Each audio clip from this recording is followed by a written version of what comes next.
Hey YouTube, so we have new additions that we'll be doing to the Virtual Bytes YouTube channel. We will also be doing hardware reviews and getting into in-depth topologies and reviews of architecture of different servers. So today we have a Dell PowerEdge R750. This one is actually the NVMe version of the generation of 15-line servers. And we'll get into it.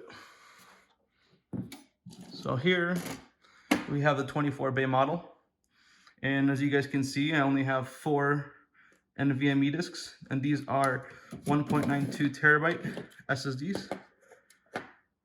We have PCIe U.3 Gen 4 disks, and I will put some speed tests into the video.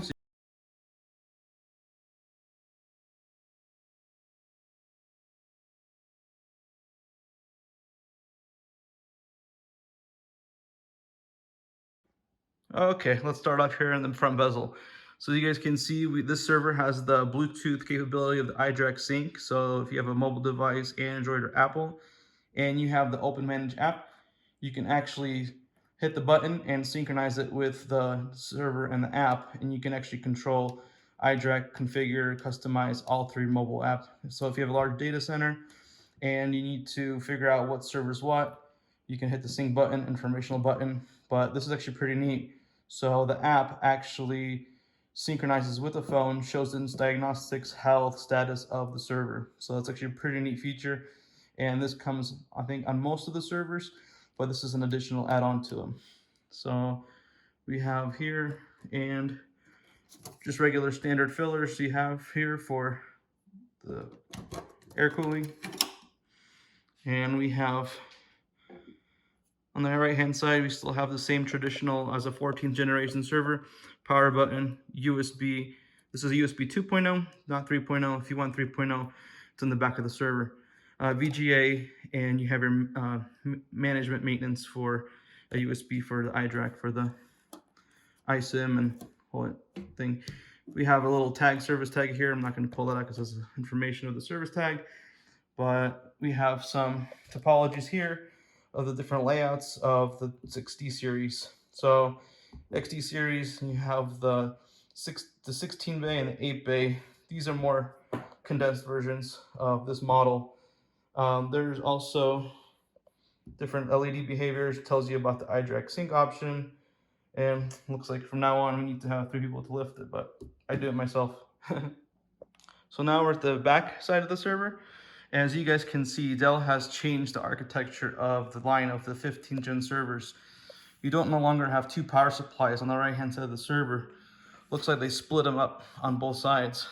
Pretty interesting, and it's actually kind of neat how they did it. So we'll show you more in depth later on that. But now we'll pull out one of the power supplies. So these are the 1400 watt power supplies. They're 80 plus platinum. So they are modular, hot pluggable. Anything that's orange in the Dell server, you can actually hot plug. Blue, cold. Turn it off, fix your thing, unplug it, and turn it back on. Same kind of pin out that you have. Much smaller, condensed power supply is way more efficient. The power usage of this server when I'm actually running it is around 380 to 415 watts at some peak times, but when it's idle, it's around 350. So it compares very well to the power performance per ratio per watt for the servers and the CPU. So you get a good ROI if you need to have a consolidated design due to power constraints and data center space. Now we'll get into the interesting thing here that you guys see here. This is actually for Dell boss cards. So before, Dell would actually have, your regular 2.5-inch discs here for your external XD kind of 2 model version of servers for an operating system. But now Dell is actually including in the back of these servers is for 2 NVMe M.2 or regular SATA M.2 SSD cards for your operating system. So you can actually slide in the card with the SSD and create a rate topology in iDRAC, and you have your Intel boss card, which is this new version. Okay, so now let's get back into the more interfaces of the server. So we have your two LOM ports for your traditional copper speeds, and I believe these are 1 gigabit. I think there's a model where you can get a 10 gig LOM port, but now the network daughter card, which is right there, has multi-gigabit, so it's 10 and 25 gigabit capacities. So if you do need to have a higher throughput, then 25 gigabit is the highest. Now the servers don't really offer support for 40 gig anymore due to the switch over to 100 gig and multi-gig, 25 gigabit. So that's kind of your LOM ports, network daughter card.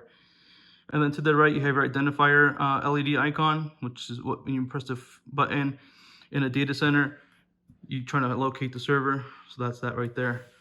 So that way you can find out when you have hundreds of these. And right here we have our dedicated iDRAC. So now iDRAC's kind of a different place.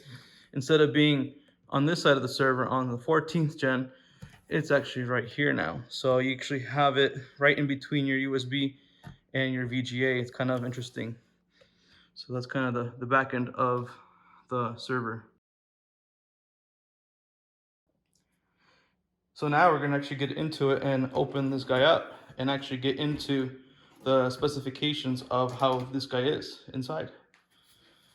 So you guys can see very interesting topology. We have riser cards, they're very modular.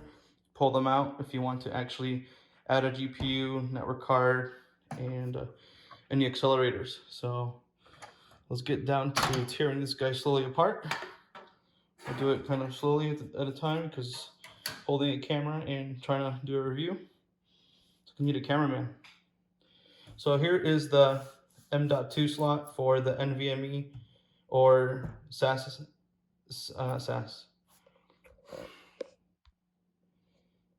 So here is the M.2 boss card for the two M.2 SATA SSDs or NVMe, whichever you choose. But they slide in here, and actually you can see on the right hand side is the slot for M.2 NVMe to get in there. So we have 4 risers. So we're going to start pulling them apart. First we will do is actually unscrew the server rears. So you guys can see we have different kind of cooling shroud. It's not like traditional one where the 740s had kind of clips in. These risers actually sit on top of the risers. So to take the cooling shroud, you kind of have to take all this apart, which isn't too bad, but if you need to swap out something underneath, you'll have to take this apart. So right here, I will pause the video so I can pull this guy out, and I will show you guys why, because there actually is a cable here that you have to pull out slowly and unpin it. That way you don't have to be stuck to a cable. I'll show you guys here in a second. So there we go. We actually got the PCIe risers out, and we have the one with the M.2, the other one which is number 4, and then number 3. Number 2 is actually underneath it. It's kind of interesting how they do it. But now we will take off the shroud, and you guys will see an interesting heatsink design. So it's a different heatsink design than actually any other servers I've seen. It's kind of like they make a T-shape looking heatsink design to kind of offer better cooling, and with an interesting clip design. It's actually pretty interesting and neat how they did it.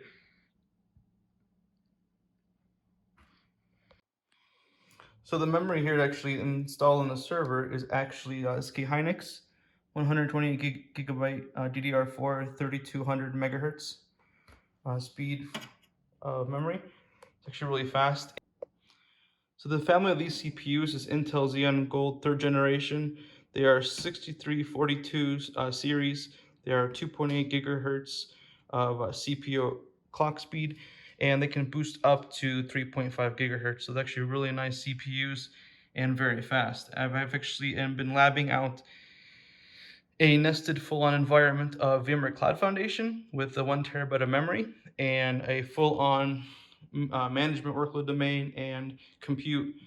And these things have been screaming. I've been using around 45 to 50 gigahertz dedicated for those nested ESXi VMs.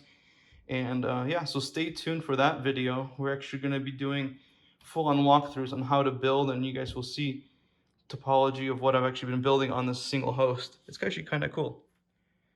Now we're going to go back here into the back of the corner. You guys can see how the DIMM slots are structured now. Kind of similar as the other ones, but with the interesting heatsink design, it's actually kind of pushed out a little bit more closer to the CPU. Whereas before you had a bigger gap, which was on the 740s, kind of up to here, where you had all your Molex connections for your PCIe and power and SATA. But looks like they got spread apart a little bit in different areas. And now we will get into the underneath the riser to show you the network card. So the network card here is a interesting topology now. It's no longer like those mezzanine cards where you snap it from the top. It actually clips in from the back. So kind of like more like a switch design, like, you know, when you open up an Arista or a Cisco 9K, everything kind of clips in. So it's actually kind of cool how they did this. And then we have the LOM card, and that is a, trying to see what the model number that is. It's a Broadcom, but we don't have the exact specs. But this one here is actually a Intel 810. It's a 1025 gigabit card, so it looks like it can offer those capabilities. So we've been noticing that the Dell 15th gen does no longer support per Dell a 40 gig card. 40 gig networking is actually kind of getting phased out. So now they're going into the multi-gigabit, 25 gigabit, and 100 gigabit topologies where it kind of supports those new architectures. We have the chipset here. We have some Molex connectors for those risers that we plug into. This looks like I see a SAS adapter for possibly the local HBA that's built into the software. So there's that. And as you guys were seeing from previous video, where I had to pause to actually unhook the cable, this is the power supply for the M.2 and the VME Dell Boss card. So you kind of have to unhook that along with this plug right here for the SAS cable for that Boss card. So that is that. Now we'll get into the cooling and thermals of the server. Very interesting fans that he's been offering. Very beefy 6.5 amps. I haven't seen a server have this kind of fans and this kind of juice going to them, but it's a dual design. It kind of makes like a noise of kind of like a howling, quiet type of humming noise. It's not as loud like a blow dryer, so it's actually kind of neat how it does it. It's not too loud. I have this in my home lab. It is running all the time, and I've been actually pretty surprised with how the airflow and the thermals are. I've been seeing around 45 Celsius, around 50 varies, but 50 degrees Celsius ranging to 55 keeps the temperatures very well around that area. So you guys can see there's 6 high performance fans, all the same. And then we'll get underneath it. So actually this fan assembly, honestly, I would say it's at least 5 pounds. This is actually pretty beefy for these kind of fans and assembly. So, but I mean, if you have to cool these kind of server with this kind of horsepower, you kind of have to do that. And actually, this server also offers optional data center liquid cooling. So that's actually kind of interesting to see that Dell actually is getting into that generation of cooling. So from this angle, we actually have some more interesting heatsink view. So you guys can see how that actually is. It's a little bit different from this angle. Kind of looks like a spaceship almost, kind of cool. But I wonder how they do it cooling with the liquid cooling. That'd be actually cool to see. If they take hoses to come in through here, or how do they bring the water, the coolant into the CPUs and all the different chipsets? Because if it's the immersible oil, then that's kind of cool, but we'll see how they do it. But now let's start taking apart this side. As you guys can see, we have the PERC 755N front.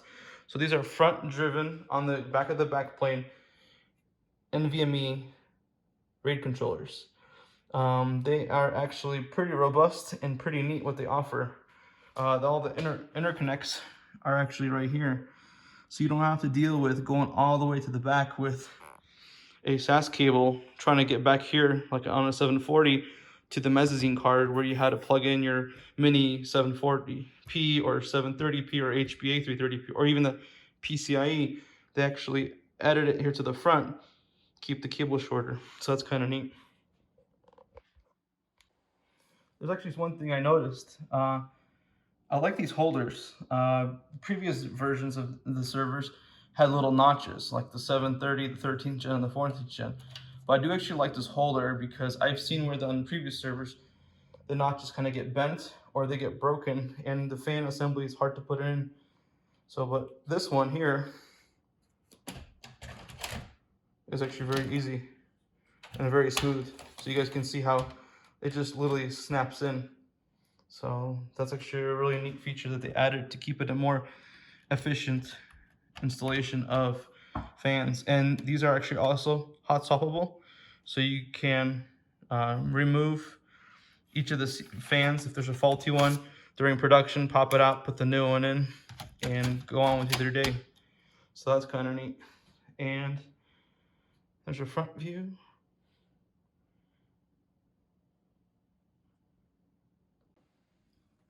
So now part of this video, we're actually going to do an interesting thing where we're going to assemble the server back together live so you guys can see how all these pieces that you guys see over here are actually very easy to install. So now we have the Riser 2 card. Put that on the screen right there. This one just snips in very easily. You attach that and clap in. There's the first one. So that actually is very efficient, how you don't need any screws, drivers, or tools. It's all toolless, it's all clips, so it's actually very neat. The next one actually we will do is the far one. This one is Riser 4. But before we do this one, we actually have to put the cooling shroud back in. Because once you do that, you cannot put back a riser back in with the cooler in there.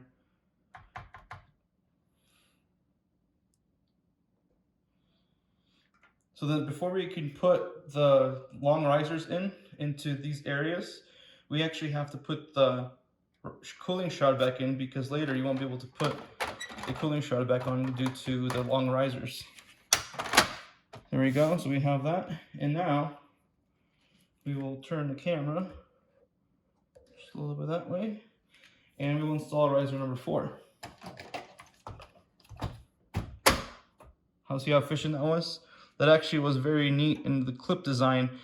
This unlocks the riser from pulling out. So if you wanted to pull it out, you have to hold it and it unlocks it. And then we're not going to screw it in yet just because we have to get all the pieces in. What we have right here, I've noticed, is the intrusion system. So it's like a little toggle switch when you put the bezel on and everything. So it's kind of interesting. They moved it from over there from before here. It was here on the 14th gen servers. They moved it over here. Then we have riser number 3.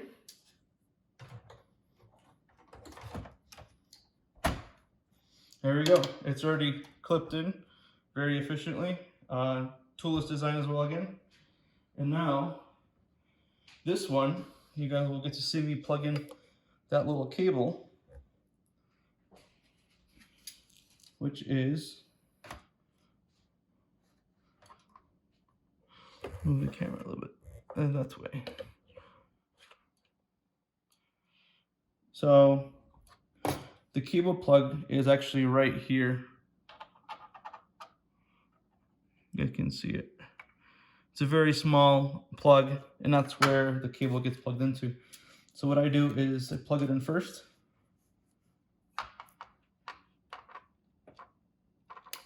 There we go, nice and quick.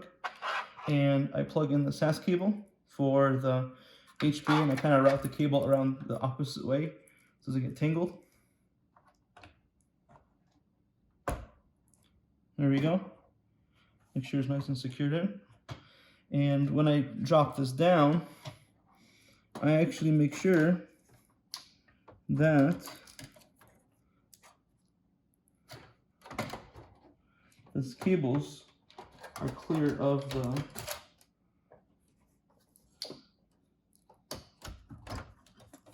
pins and sockets.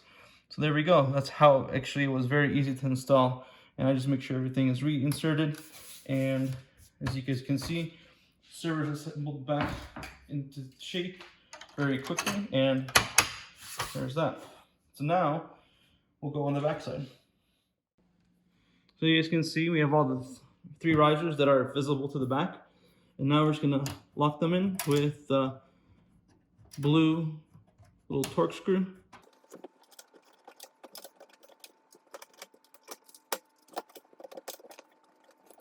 There we go. So I fast forwarded that section so you guys don't have to see me screw in the screws and keep it silenced, but very easy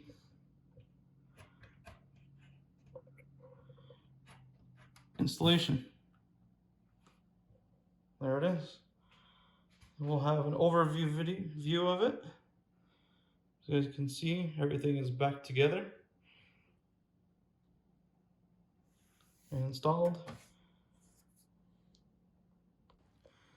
And now for the overview of the whole server. I actually was very shocked and surprised on how efficient the whole topology and architecture is of the new 15th line of servers. This is only the 750 I've been trying out. There's probably 650s and 950s that probably could try out, but I mean, those things are huge.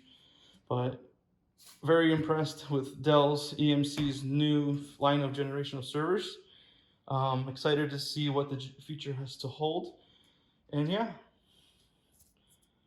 we'll stay tuned to see what they offer in newer versions. So if you guys are interested, check out Express Computer Systems. They offer fast service, insane shipping. I mean, they ship this server very quickly. Issues or hardware replacement, they actually will replace it very quickly. Had storage controllers fail out. Express Computer Systems shipped out a net replacement card overnight, installed it, shipped the old one back, and it was quick. So yeah, if you guys need any equipment, any kind of IT equipment, enterprise gear, routers, switches, firewalls, rack server, storage, everything, you name it, they all have it. Check them out in the description below.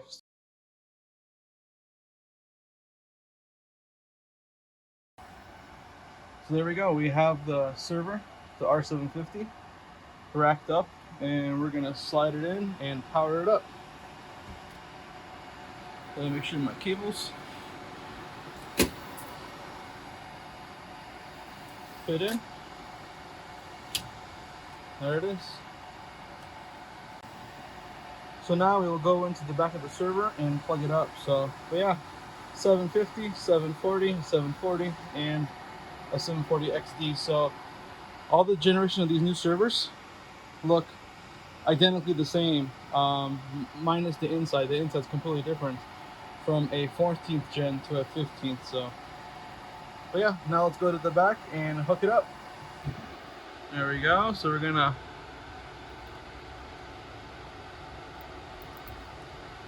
there's one. I do like the new LED features that they offer. Actually, it's kind of neat how it has a different illumination compared to like the 730s up there, or my other 740, which is right there too. So this is actually a cooler color than older models.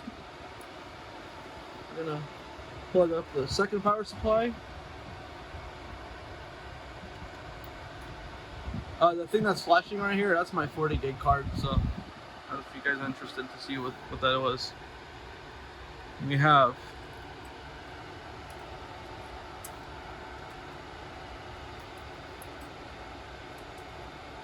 VGA. I have a breakout cable from my 40 gig Arista switch for 210 gigs going into the server. And I do have two Arista switches. They are both MLAG, so these two are stacked together. And we have our iDirect cable, which is right here. We're gonna plug that in, and there it is. So that's the setup, what we have plugged in, and yeah. So yeah, that's the end of the review. If you guys are interested to see more videos, stay tuned. We will be doing a full build of VMware Cloud Foundation. I already have started creating a lot of instructional videos. It's a full-on blog or vlog video, recording, screen share that I am doing. You guys have been asking, so I've been doing a lot of those. Now with the resources that I have on here, 1 terabyte RAM, I can definitely do that because my current cluster is my management infrastructure, which runs all my stuff I do for the lab, so it kind of makes it easier. But yeah, if you guys are interested, stay tuned, share, subscribe, and oh yeah, check out Express Computer Systems. They're a great service, awesome customer service, and great products. Thank you. See you again.